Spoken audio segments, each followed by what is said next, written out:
আমার ছাত্র বন্ধুরা, ইসলাম নিয়ে চিন্তা করো।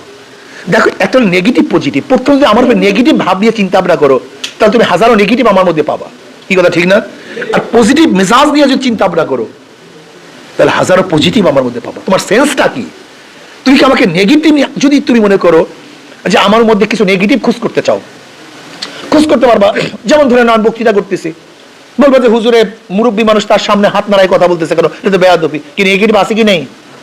এক হাত নাড়ানো, যার নেগেটিভ সেন্স সে কি দেখছে? নেগেটিভ দেখছে।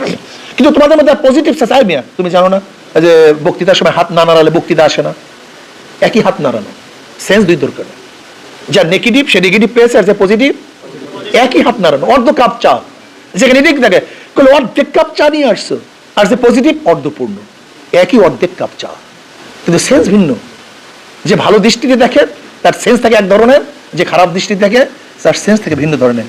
যেরকম মাছি, ময়লার মাছিগুলি হাজারো ভালোর মধ্যে কোন জায়গায় ময়লা আছে সেখানেই পড়ে, আর মৌমাছিগুলি হাজারো ময়লার মধ্যে কোন জায়গায় ফুল আছে সেখানে গিয়ে মুদা আহরণ করে। এটা হলো নেগেটিভ পজিটিভের তোমার সেন্সটা কি? ইসলামের মধ্যে তুমি হাজারো হাজারো লক্ষ লক্ষ ভালো পাবা। আবার যদি কেউ এর মধ্যে খারাপ খোঁজ করতে চাও, তোমার দৃষ্টিতে খারাপ পেতে পারো। এর মূল কারণটা হলো